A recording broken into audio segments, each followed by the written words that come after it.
That's how most working people, young people, get their information now. It's on cell phones. And so we have to think about how can we use this technology to organize and to get the information out so all working people can be connected and can build solidarity. And the CWA is in a prime position to do that since they produce the technology. The political problem is that they don't understand it, even though they represent these workers. And there was a good example with CNN. I was at a convention 2 conventions ago, or not the previous convention. The CNN workers were trying to organize a union. 300 of them were fired by CNN. So the president of the New York local was speaking at the convention, and they didn't have any television cameras there or anything else, about the struggle, 10-year struggle to get their jobs back. And I asked them, did you have a video about your issues?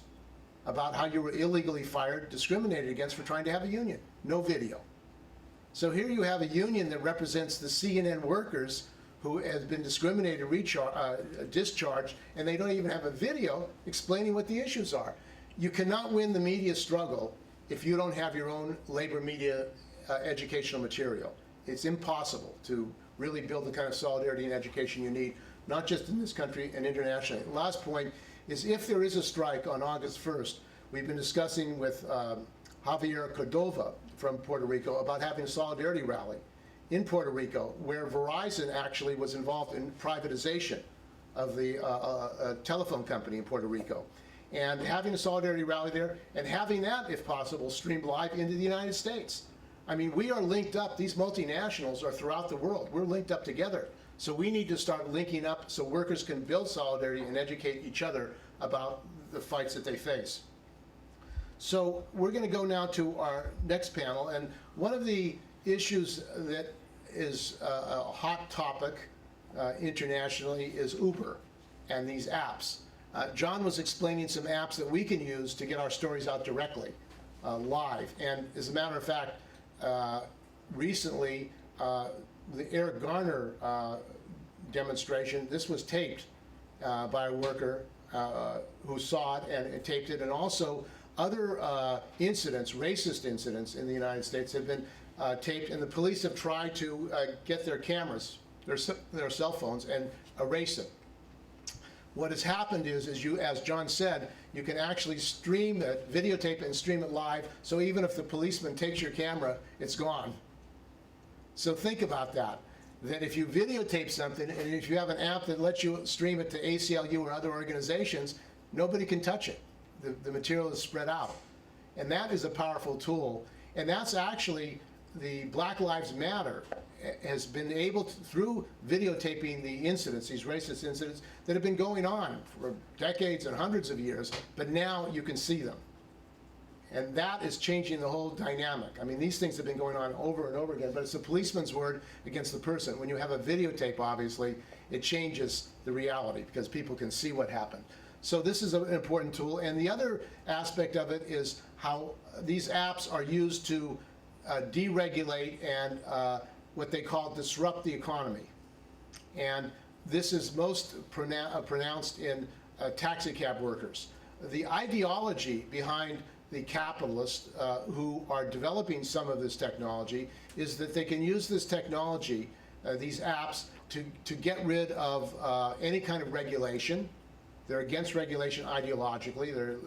They don't believe in regulation for themselves, and first of all. And second of all, through these apps, they can have everybody as a temporary worker, so that you only work when you're called. And I was at a conference, a labor media conference in Korea. This is about over a decade ago, and a Korean professor had written a document for the conference called the Beeper Revolution. What was the Beeper Revolution? The Beeper Revolution was that the capitalist wanted everybody in a beeper, and you would only work when you were beeped. So this is the idea of, the Beeper Revolution. Everybody's temporary. You're casualization, and you only are working when you're beeped. And this is what has happened now in the taxi cab industry with Uber and these other technologies, apps. Everybody is tied to these companies, and these companies control you. They control the terms and working conditions.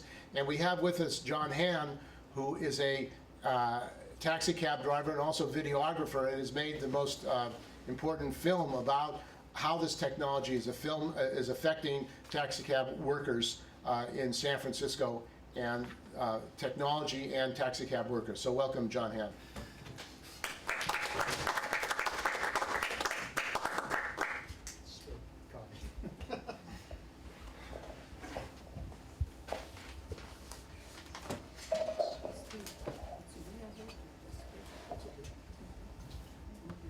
How much time, Steve? Because 20 minutes. 20 minutes. Okay. 25 minutes.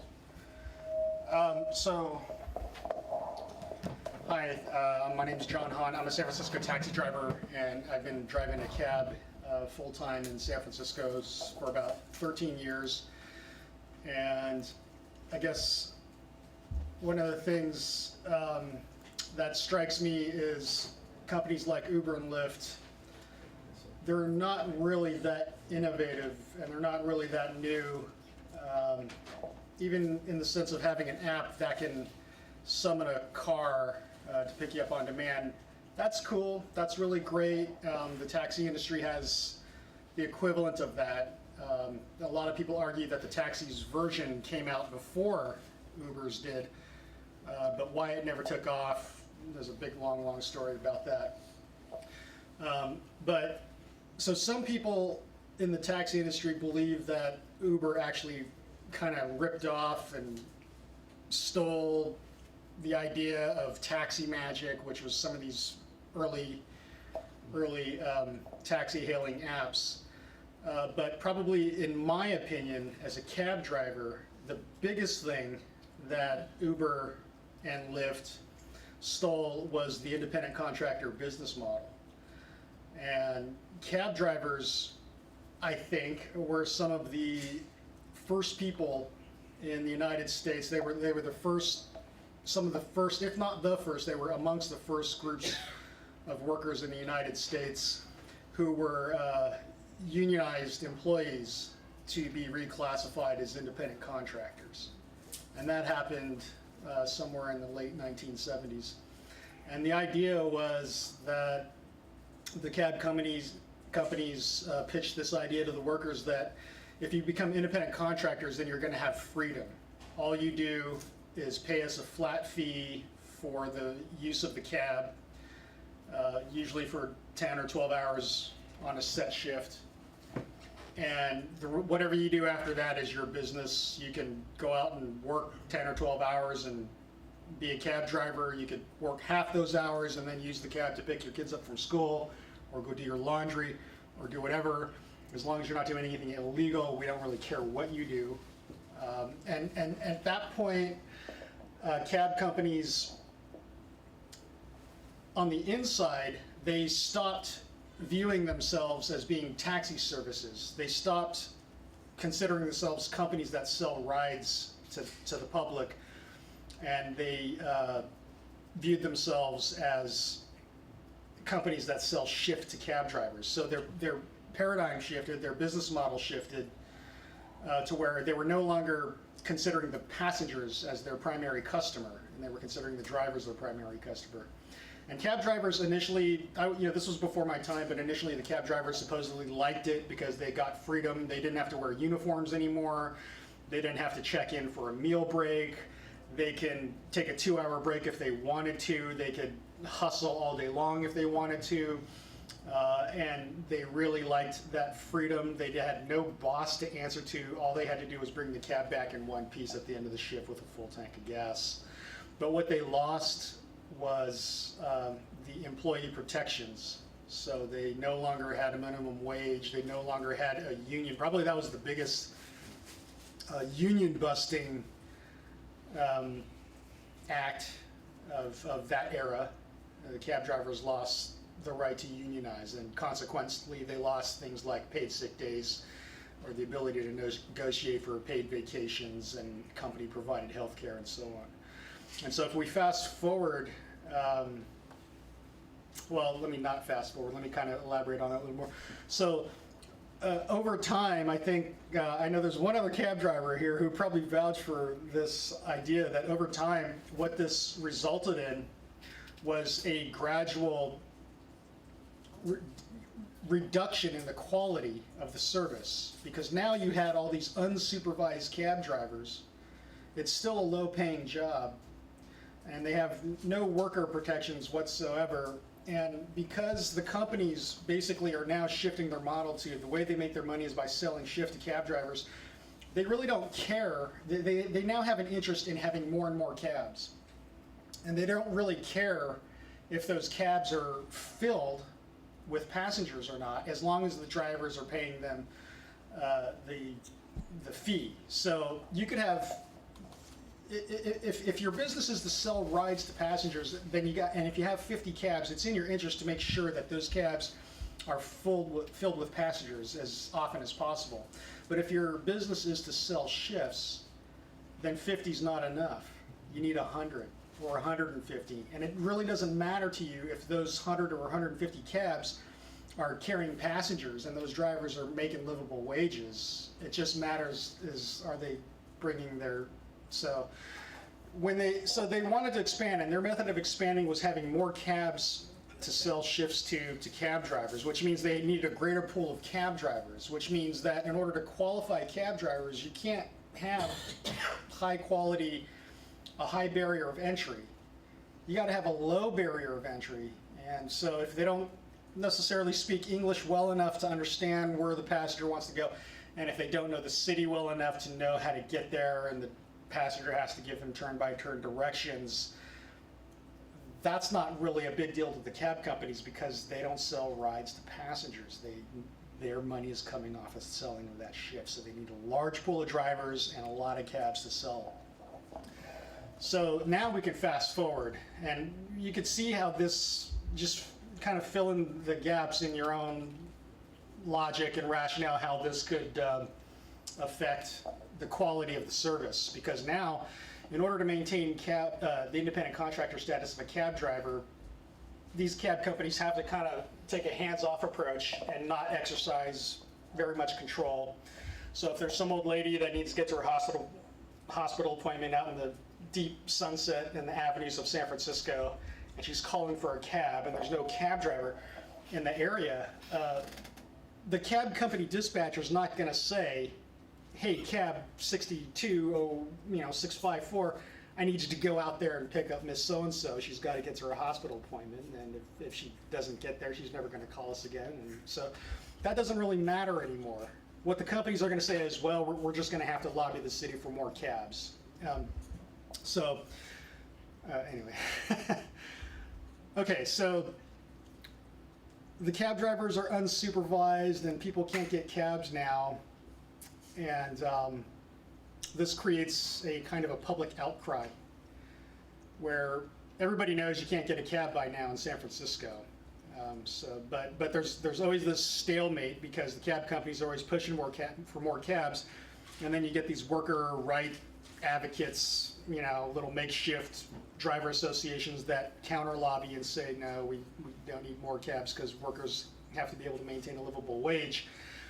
And that's when you get somebody like Travis Kalanick, who comes out with this app and says, okay, forget it. We've been going at this for decades, and it's really hard to get cabs in San Francisco. The drivers are really rude by now, and they a lot of times don't know where they're going, and there's language barriers and everything, and they drive like maniacs. We need something better. So that's when Uber came along and started contracting with TCP licensed limo drivers. And people were willing at that point to pay more to have a car that was nice, professional driver come and pick them up. But over time, what happened is by the time you get Lyft into the picture, and they're claiming to be a ride share, and they don't have any professional drivers, it's just anybody can take their car, and there's no regulation on how many cars are authorized to operate. It's a free-for-all, and they're lowering their prices, and by the time you get to the Uber and Lyft price war, you now have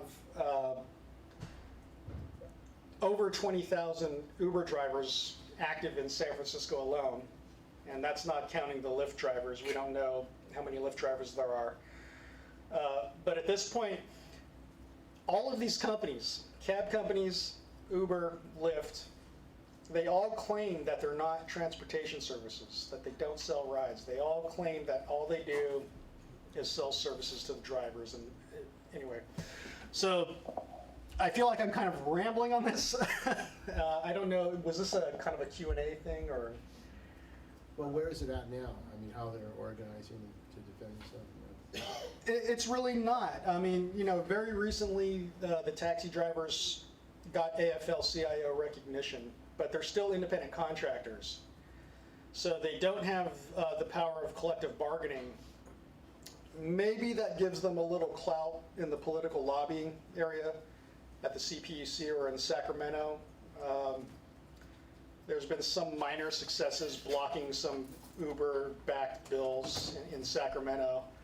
But the TNC drivers are still unorganized, and I think it's no longer this idea of Uber drivers are crushing cab drivers. It's everybody across the board. If you're a cab driver or an Uber driver or a Lyft driver, everybody's getting crushed by this idea that you know, Uber doesn't care how much individual drivers make. They're just making percentages, whether it's out of 50 drivers or 500 drivers. They seem to have an interest in having 500 drivers that are all making a little bit of money while they make a lot versus 50 drivers or 100 drivers who are making livable incomes. Okay. So why don't we open it up? Questions, comments? Yeah. So I know that there was a case of the labor commissioner that decided that one Uber driver was not an independent contractor and it's being appealed. But if in that case, if it were found that, does that have broader implications, or was this driver's particular circumstance so narrow that it wouldn't apply to others? It's because it's just the labor commission, it's not setting a precedent. If they appealed it and it went to courts, which is what it's going to do, and then the courts uphold that ruling, I suppose they'll appeal it yet further, and as higher up as it goes, they'll appeal it, then it'll set a precedent. But that doesn't, I don't know how that changes a whole lot. Cab drivers in '96, there was a cab driver who got his leg seriously injured on the job in the 90s, and he couldn't work, and he filed for workers' comp, and Yellow Cab said, you're an independent contractor, so sorry, but too bad. And that went to the California Superior Court, and I believe that was upheld in the Ninth Circuit, that he was found to be an employee. And because that set a precedent in the Ninth Circuit, in San Francisco, all the cab companies have to provide workers' compensation and unemployment insurance. But it's only for those two purposes. For example, I still file self-employment taxes, but if I'm ever injured on the job, the state's going to consider me an employee for purposes like that. So, you know, we're still not unionized. You know, we still deal with the things we deal with cab companies. That was my question. Same. Yeah, a couple of things. In the 70s, there was a movement in New England called Mass Strike, and it was a drive to organize taxi drivers. And there was a taxi driver strike in Boston at the same time with the same thing happening in Quebec. I got two small questions. Do you know about that? Have you tried to emulate that? Have you tried to organize in those terms? And number two is, in the super shuttle service, I think at one point the Teamsters organized those drivers. Are they still organized? What's the status of that? I don't know about the super shuttle drivers. I do know, or from what I understand, the Google bus drivers recently organized and are being represented by the Teamsters, and I believe they've got a pretty decent contract now. I wouldn't quote me on this. From what I've heard, it's hearsay, but I think some of them are making like $27 an hour now under their Teamsters contract. Cab drivers are different. They're just a different bunch. They're harder to organize. What, this David, and then, yes. Yeah, I'd like to, what's happening to the price of licenses and the regulation of licenses? Like, who controls that in the Bay Area? And the second thing is, I was wondering, do you have a different model of any kind where, just thinking more generally, like one where it's either treated as a public utility or maybe a cooperative or something that actually provides an alternative to the present system, Yeah, which obviously these isn't things working. are all terrific theories. I have my own ideas as far as what would be an ideal business model or industry infrastructure. The problem is that, you know, companies, these big companies like Yellow Cab or Luxor Cab in San Francisco, they've been around back in the days when they were taxi services and they hired W-2 employees and those drivers were unionized. So in those days, it seemed fitting that they own all of their infrastructure, they own their own taxi fleet, they own their own company branded dispatching services. But when they switched to the independent contractor business model, you'd think that maybe they shouldn't control the dispatch because now they don't sell taxi rides anymore, but they've held on to all their infrastructure. So it's just this very problematic political and legal battle where even if the city, I think in the past, has made attempts to implement a centralized dispatch, a government-run centralized dispatch, where instead of calling a cab company, you just call a number and it's going to dispatch the closest available taxi cab.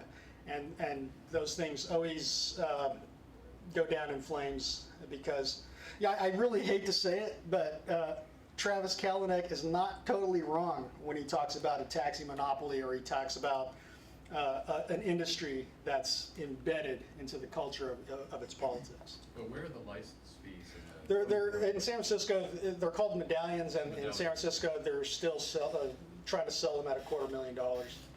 And people right now have taken out loans, and they've had to, you know, maybe they initially took a 15-year loan to pay back $250,000. Now they've got to restructure their loans out to 30 years and still pay out of pocket because now they're not getting the revenue that they normally would get from those medallions enough to cover the cost of the monthly payments, so they have to pay out of their own pockets. Yeah, I've got a lot of comments. Number one, I have a knowledge of the history that they're asking about. And there was a big cab strike against Yellow Cab in the late 70s, and they lost. And it was after they lost the strike that Yellow Cab came back and started the independent contract with a specific idea of putting an end to employee rights, basically. And one after another, the other companies went to it. The last one would be DeSoto, which I was with. They basically let their union drivers die off, but they wouldn't allow anybody else to go into it. There was also a vote at DeSoto Cab where people were given the right to decide whether they wanted to be an independent contractor or belong to a union. And I'm told that the ownership of DeSoto bought them a bunch of drinks and a couple of free meals, and that swayed the vote, you know. And that was a one-time vote, and after that it was strictly the independent contractor. And also, I'd like to say that John has shown a point of view here that's very favorable to Uber. I mean, I agree. Well, it's not favorable, it's just. I would like to add a few things. That number one, that the city has actually intervened with the freedom that cab companies had and has regulated. They actually, you know, they train people to be cab drivers, and there also is in effect an app called Flywheel that is in fact in actual fact it is a universal app, which all the cabs are on it except Yellow, of course. And basically the problem with service is not longer there. Uber is, to quote John Hahn, Uber is the cab companies on steroids. Yeah. They came out with the deliberate intent of making sure that nobody could have legal rights. They've also, it's not only the drivers, it's the customers. They sign a contract when they get in a cab, when they download the app. They sign an agreement, and the agreement says that they can't sue Uber or they can't sue Lyft. And in the case of Sidecar, which isn't such a big thing anymore, they supposedly have to come to the defense of Sidecar if they're sued for liability, in which the person is involved. So they've deliberately come out in order to pass all the problems on to the city and the people. Actually, if you're assaulted by a cab driver, or by a cab driver, an Uber or Lyft cab driver, you see these incidents, but what you don't see is the aftermath of the fact that they're not sued. Okay, you're not interested anymore. Okay, so I'll I mean, yeah, well, one of the things I think, we have to put this in the context of deregulation. yeah, well, yes. That deregulation was a plan of the capitalists to break the unions in the United States. Well, It started in the airline industry with Carter, actually. Okay. Carter administration brought in deregulation of the airlines. And the idea was to bring in new entrants, new airlines who are non-union, to lower the wages and the conditions of the workers. They sold it on the basis that it's going to be more efficient, it's going to lower the prices. And we're against monopolies. Okay. That was how it was brought in. But the net effect of that is to they broke the Teamsters over-the-road drivers, and in San Francisco, where the taxi cab drivers were Teamsters, they broke those. The idea was everybody's an independent contractor. No, you don't have any people working for companies. Everybody's an independent. You make your own contract. The thing about it now is, and this is why the people, Uber, now Uber, I don't know if people heard, but the taxi cab drivers in France had an action against Uber drivers, and they stopped some cars, and chased people away on the cars. But they forced the French government to actually charge the Uber executives there with crimes. What were they doing? They're operating a driving service without registration, without any regulation. And what is happening in capitalism in the United States is there's no regulation. The California Public Utility Commission, which is supposed to regulate these, is not doing it. The MTA in San Francisco, which is supposed to regulate them, is allowing Uber to operate as a regular business. So basically, it's deregulation and violation of the laws that are on the books to provide protection. So it's really an outrage, and the labor movement needs to demand that they prosecute these criminals for violating the laws. If you or I did it, we would be in jail. But these billionaires pay off the politicians, as they do in San Francisco or in the CPUC, and there's no action, there's no accountability. And just, I don't mean to come off as being favorable to Uber, but I do believe in criticizing the taxi industry. And we do have Flywheel, so, yeah. More, back, you had a question? Okay. Yes. Yeah. One more comment? Sure. Comment and Yeah, comment? okay. Okay, well, Uber and Lyft came down with a bunch of attorneys and who had studied the labor movement, and they're on steroids of what happened before. They're coming out, and I was part of the CPUC hearings that he discussed, and the hearings were to determine whether or not to legalize Lyft, Uber, and Sidecar, and they came in and told us they'd legalized them before they had the hearings.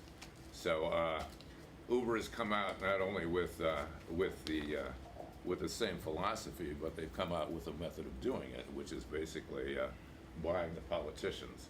His criticism of the MTA, by the way, is minor, but it's beside the point. They don't have any power. The CPUC has the power, and the city of San Francisco has the power. But they've got a whole martial army to go out and basically destroy any kind of workers' rights or any possibility of workers' rights.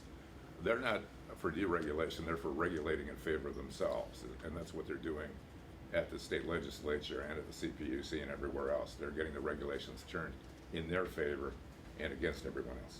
That's true. Well, the union busting, I mean, a good example, FedEx. FedEx has said that all their workers are independent contractors, but they have to follow all the rules of FedEx. So they're getting rulings, court rulings, that actually the FedEx so-called independent contractors are not independent contractors. It's a scam, basically. It's a scam by the capitalists to take away the power of workers and to make everybody an independent contractor. So it's a cost-shifting thing. Somebody else has to pay Social Security. If you get injured on the job, the public has to pay it. You go to a general hospital. I mean, Walmart would like to make everybody an independent contractor. I mean, the airlines would like to have a virtual airline where everybody's outsourced, nobody works for the airline. So this is a systemic problem which has been exacerbated by the technology. Yeah. Basically, that's what's happened. I don't, I never believed I was an independent contractor in all the years that I've been driving a cab.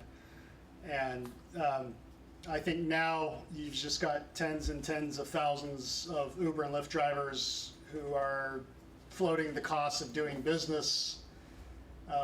They can be fired or deactivated, at any time. And I think the pay is very low. And I think that if this kind of thing keeps up and if it permeates into other industries, if Uber kind of sets the standard for labor across the board in other industries, then it's just an example of technology being used to solidify the gap between the really high-paid, skilled workers and the haves and the have-nots. I think this is just another tool to get rid of what they call the middle class in America. I would add, there's growing opposition among Uber, among these workers. We had an international day of action against Uber, and I videotaped that in San Francisco, and there were like hundreds of drivers there. And this is immigrant workers. Large number of them are migrant workers who. Was this like a few weeks ago? No, this was even before it. There was one a few weeks ago, but this was an International Day of Uber. It's actually uniting Uber workers worldwide, India, England, in every country of the world. And that video, the interviews that John was there videotaping and I did, has got like 22,000 hits on YouTube. But drivers, stop cheating and lying to us was the title of the video. But that's what's happening to these Uber workers. They're being fed a bill of goods. They're being promised things, and then the company unilaterally changes their procedures to rip them off, basically.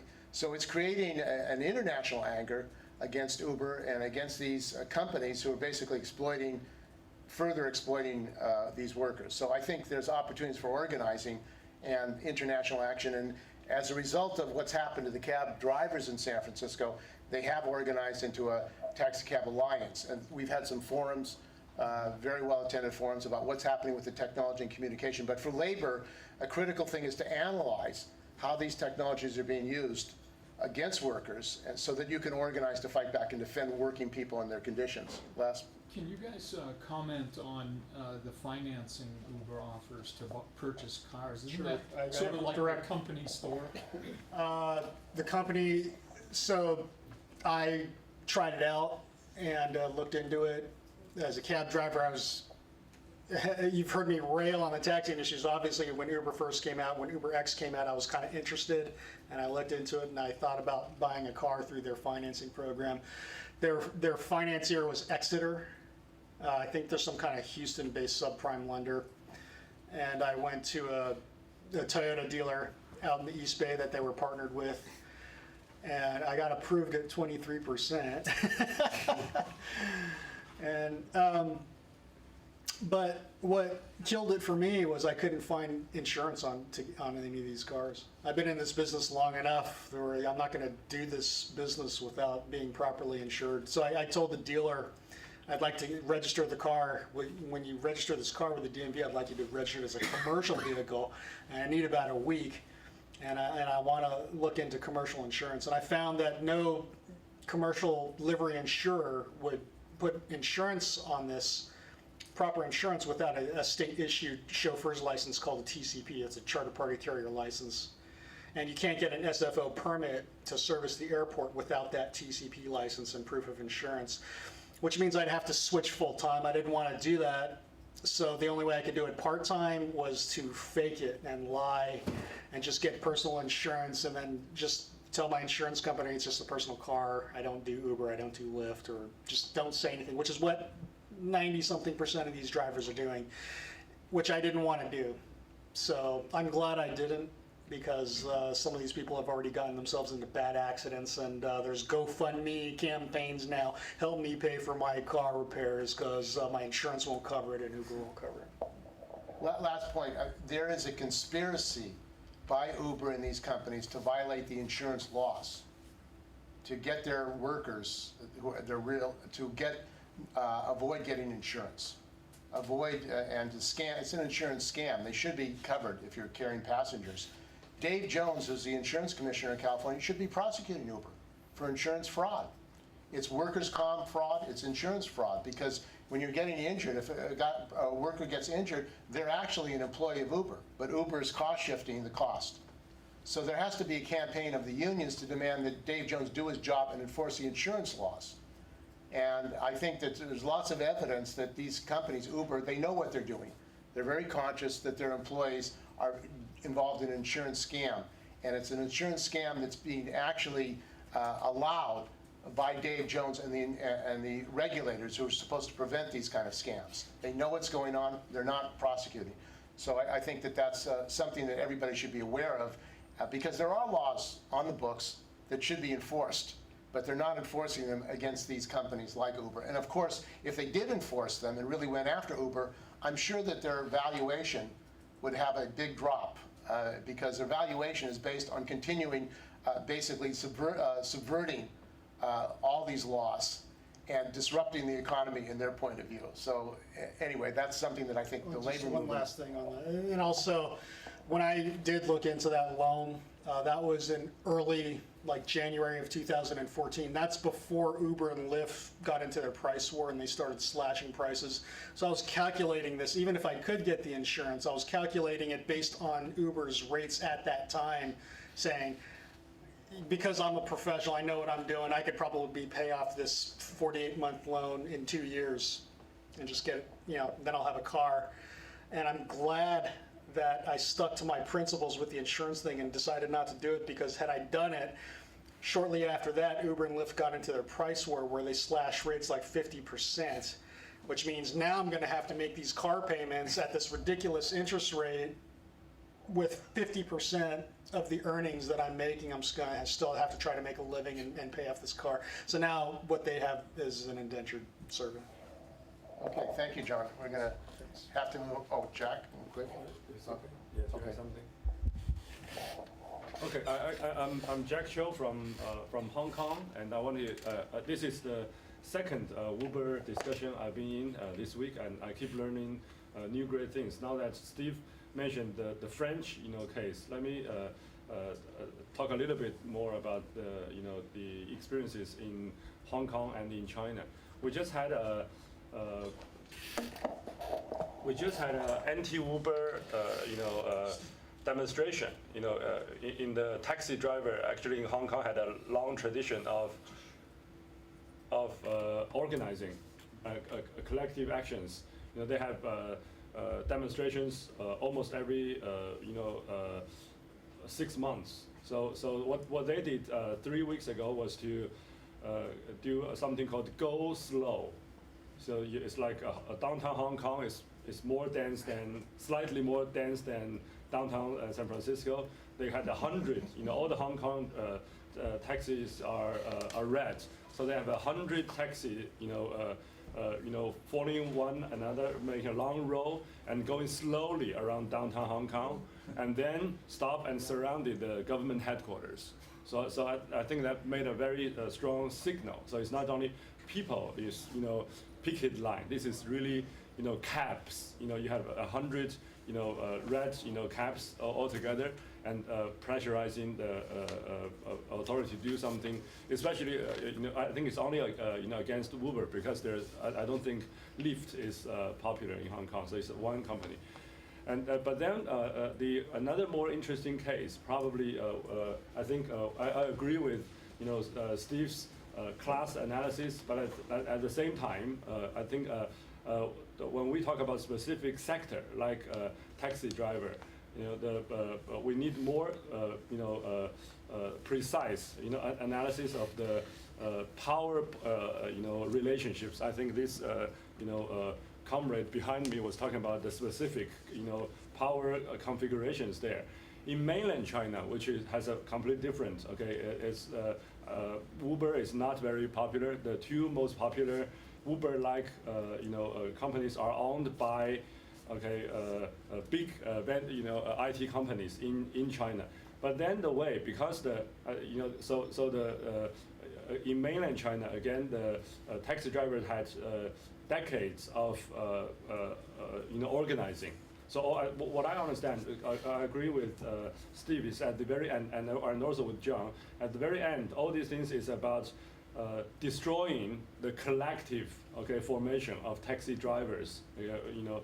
But then in China, because still the predominant way is to, the taxi drivers are hired by taxi companies, and these taxi companies are usually having very high level political, okay, usually informal kind of friends or family members, of some power elite.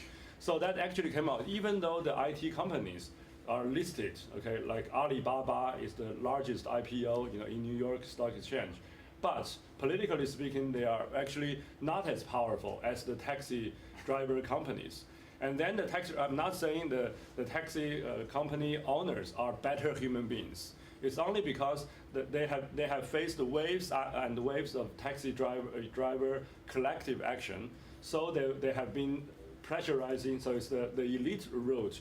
In Hong Kong, it's more of a taxi drivers themselves organizing and pressurizing Uber. But in mainland China, it's the more elite people under the pressure of taxi drivers, and then they force the IT companies to develop completely new ways of using Uber-like services. One of them is called Didi, 打车, and they use these two. So probably John, sounds like you probably know something. Every time let's say a taxi driver get a Uber-like service in China, actually the taxi driver get a cut, from the IT company. So it's not. So it's exactly the opposite. What you just talked about. Uber had a 50% reduction of price reduction, but in China actually on top of passengers saving money, the taxi driver also earn more money from it every time the app is used. So it's a completely different kind of power dynamic. What I want to conclude is that it comes at the very end of the day. It's always the collective power, the solidarity among the drivers themselves. That matters. To push directly the government or their owners to do things together. Okay, thank you. I think we got to wrap up. So I want to thank John for his presentation, and thank you, John. Okay.